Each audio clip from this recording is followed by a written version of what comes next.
Hey everyone, it's Sleepy Reader. I want to play catch up and talk about the comics I've read in the past 2.5 weeks before I make another video, probably tomorrow, about this Wednesday's comics. So I'm going to discuss Trio and Prophet, Justice League Dark, some Daredevils, and Earth 2, Epic Kill, Dail H, Red Lanterns, and Higher Earth.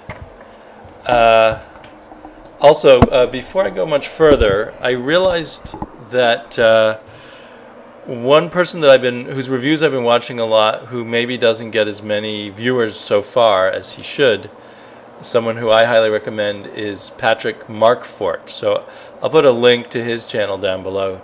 He does a lot of great reviews, and he also has another, I think, monthly review show, which he does with a friend of his, which I now can't remember the title of, but I will look that up and put the link to it also. Those two guys do a great job of discussing comics also. And I apologize to Patrick's friend for forgetting his name at the moment. I should have made notes. But both of those channels are really good, and more of you guys might want to check it out. So, let's see. Justice League Dark. It's kind of a roller coaster experience for me on the now 3 issues done by Jeff Lemire. And the first one I was okay on. The second one I loved, and this one I'm back to being okay, or maybe a little more than okay, but not, totally in love with. It seemed there was a lot of action and back and forth little plot twists, but I didn't care as much as I did in the last issue, and there seemed to be less character stuff. So I've left my window open, and you can hear a lot of the city traffic noises. Or maybe you can't hear them. I can hear them. And the art is still really great, but I'm becoming more and more aware of over-photoshopped art. And this art has lots of effects in it. And I'm starting to think that with Photoshop layers or whatever they use, there's too much blurred stuff in the pictures, and it started to bother me. It started to distract me, and I kept... Every time, I guess, it's handy for doing magic to use all these Photoshop tricks and dropping out different pieces of the picture or blurring things on different foreground, background kind of stuff.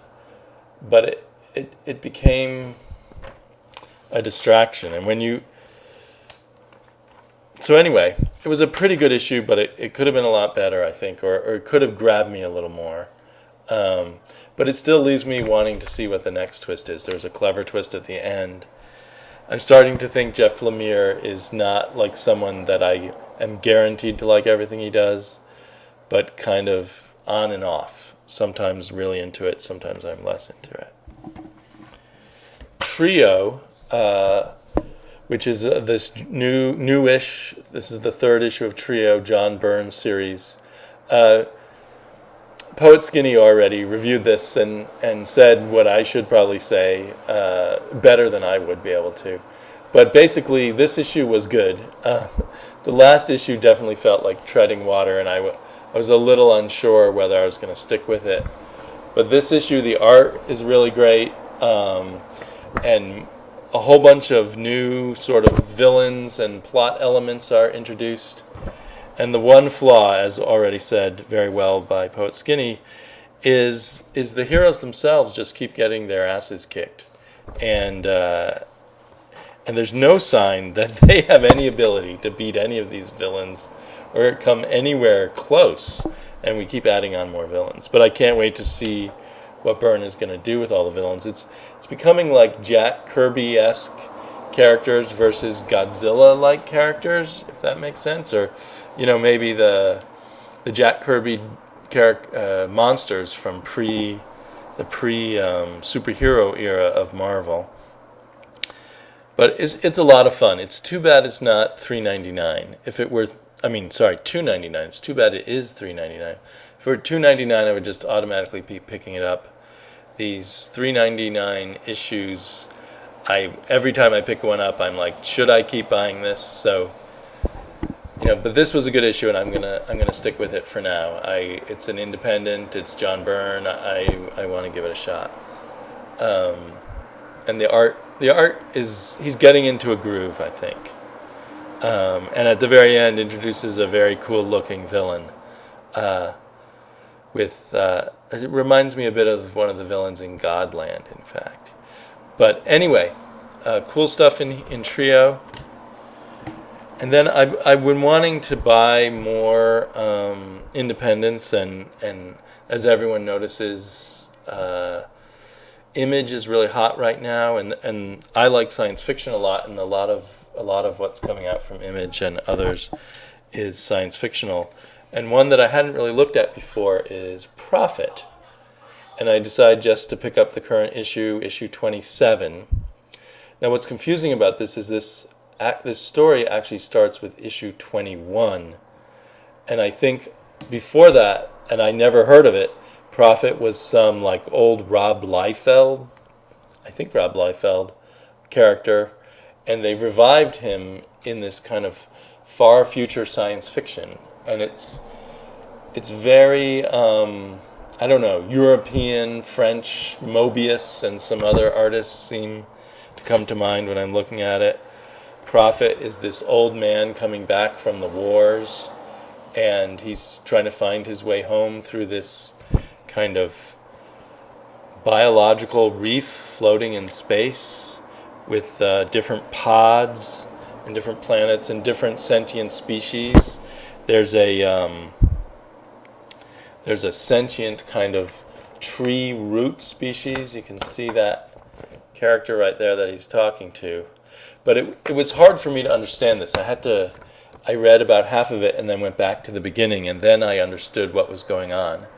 The first 6 issues are coming out in trade paperback later this month, and I thought I'd just go ahead and start picking it up in floppies and get that first trade, because I really do like some far out science fiction. And like with all Image, it's a lot of bang for your buck. It's got a backup story that's a wordless backup story that I actually didn't really understand. I should go back and read that. But so a lot of pages of art, no ads, except on the back cover.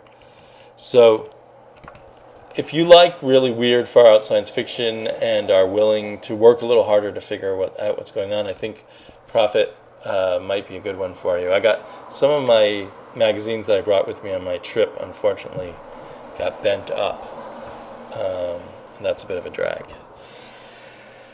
But, so I'm excited to have discovered Prophet. I'm going to keep reading that, and I'm going to get the trade I think it comes out at the end of August.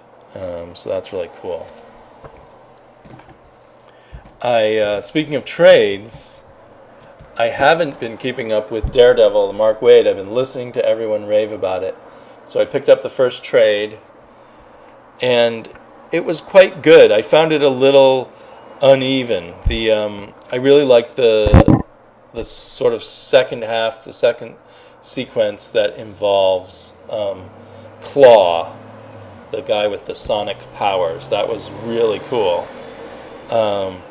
And I liked the second artist on the Marcos Martin. I liked his art a lot. And there's just something really satisfying once. I'd say maybe by issue 4 this really got into its groove, and it's really satisfying. I'm going to get the next trade in hardback, so I guess it's not really a trade when it's in hardback. The next collection in hardback. But I couldn't wait, and I went ahead and grabbed what Daredevils I could, so I got 14, 15, and 16. And 14 and 15 are incredibly good. This is the sequence where Daredevil gets kidnapped by Latavarian, Dr. Doom's henchmen of some sort, and they perform a radical nano kind of thing on his brain so that he no longer has any senses, and it's really cool. And I love the artwork by Chris Samney, so I can't wait. They say that he's going to continue on it with some breaks. I think forget his first name, All Red, will be taking over for a little while. But Samney has a really nice style. So these were miles better than what the already good first 6 issues that were in that trade. I loved it, and I liked this issue a lot too. It was, as Minutia Man pointed out, it was a bit down from the height of those 2 issues before it. But it is kind of a cliche, the Fantastic Voyage, the small person going inside someone else to fix them. Been done very recently in the Fantastic Four. There's the classic one of Ant-Man, who is, Hank Pym, the same character here, is doing it, going into the Vision in the Kree-Skrull War and fixing him. And that's so incredibly well done by Neil Adams that outshines anything. But I thought there was a very cool aspect to this, which was the way in which Daredevil and Hank Pym started strangely communicating with each other in here. And in some way, Daredevil was giving Hank Pym his radar sense inside of his brain. And I'm hoping that Waid doesn't just drop this idea, that this connection and this extra something going on between Hank Pym and Daredevil comes back later. And then there's the big sort of fallout with Foggy Nelson, and I'm gonna have to wait for future issues. So this story kind of has 2 stories in it. One is the story of Hank Pym being inside Matt Murdock's brain, and then the second half is about a confrontation between Foggy Nelson and Matt Murdock as portrayed on the cover. And I feel like I kind of have to wait for another issue or 2 to decide whether what's gone on here really makes sense or it doesn't, But I have a lot of faith in Mark Waid. I mean, he hits the right note a lot of the time. He knows what he's doing. So I look forward to continuing to collect lots of Daredevils. I'm kind of bummed that I didn't get on it right away, but saving money by reading the first issue, early issues in trades. So I guess that some of those Daredevils were from earlier weeks and some from now. But then sort of a chunk of books that I read that came out last Wednesday that I got to read Sunday and Monday. And I think the big letdown of them was Dail H. It's still got good art, but I still have the strong sense of the artist and the writer not connecting in it. It seems maybe to be getting even worse. There's just scenes where I can't quite make all the connections. And I think that this writer, who hasn't written comic books before doing Dail H, still hasn't got a hang of how to make a comic book work. To a certain extent, the kind of wild ride of all this and the kind of goofy, anything weird can happen feeling reminded me of old Steve Gerber comics, Man-Thing and what was it called, Howard the Duck and other things like that. But this has less of a sense of humor. It's a little weird. The character, you can see the writer trying to give something more to the character, but he still hasn't really gelled at all. I'm still going to stick with the book. Something I like just about the general weirdness of it. But it's really, it's getting, you have to kind of read things twice to figure out what's going on, and even then you're not sure if you've made the right connected the right dots. So, yeah, who knows where it's going or whether I think, it certainly makes sense to drop this book, but I'm going to keep reading it. The other one that was a little bit of a disappointment was Epic Kill number 4. And I understand that I thought this was just going to be a done in 6-issue thing, but now they're saying issue 5 is the end of the first arc, and I think I'll drop it after issue 5, unless issue 5 blows me away. It's still kind of more of the same Kill Bill kind of action going on and on. And now we've learned a little more about why she wants revenge, and it seems a little trite. I don't want to give it away for those who haven't read it but plan to, but for her to have sort of spent 10 years training herself to be a killing machine, a super uber assassin, to kill someone who, he now turns out to be really someone really important, but she could have killed him 10 years ago, probably pretty easily, just with a gun, without any super killing skills. So this is just turning out to be a pretty ride. It's still beautiful art. The art's incredible. And there's nothing bad about the writing, but it's becoming a little trite as it goes on, or just a little repetitious and not very deep. Also not very deep, but for some reason I like it, is Red Lanterns. In fact, this villain here, Abyssimus or something like that, is the creation of our sort of hero, Atrocicus. But what makes him evil, or makes him evil from the point of view of the Red Lanterns, is he wants empathy. But because he wants empathy, he's out to kill all the Red Lanterns. Doesn't really make a whole lot of sense.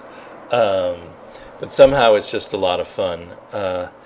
And part of it is that I've fallen in love with this artist, Miguel Sepulveda. So I really liked him a lot on, I came to appreciate him a lot on Stormwatch, and now he's switched to the Red Lanterns, so I'm having fun reading it. All the sort of bizarre different lanterns and aliens and stuff are just kind of fun, but if you examine any of this closely, it's kind of stupid. It doesn't really make any sense, and they wrap up their little plot at the end, their little arc,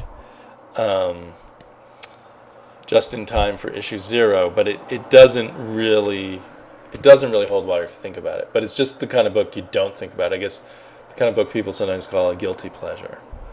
So I enjoyed it, and I'll keep reading Green Lanterns. And then Higher Earth. This is, again, the $3.99 book. So I started it when issue 1 was just $1, and this is the 3rd issue. So I guess I'm still ahead financially for one more issue. The last issue was okay, but not much happened in it. In this issue, a lot happens. We get a lot of revelation about what's going on and who our characters are, and some more ideas about the whole larger Higher Earth concept, and a really cool dinosaur planet. I thought I wasn't going to like a dinosaur planet, because dinosaurs are, to me, kind of like zombies. They're put into too many things just because they're cool. But what the writer Sam Humphries does with the Planet of Dinosaurs actually turns out to be very cool. And later we get a dinosaur exoskeleton, we get dinosaurs with diseases, all kinds of cool things. And we also are starting to explore the idea of this multiple versions of the same person from these higher Earths, these multiple Earths, and that's done really cool. The art has maintained its really high standard, the really good coloring with the really good art.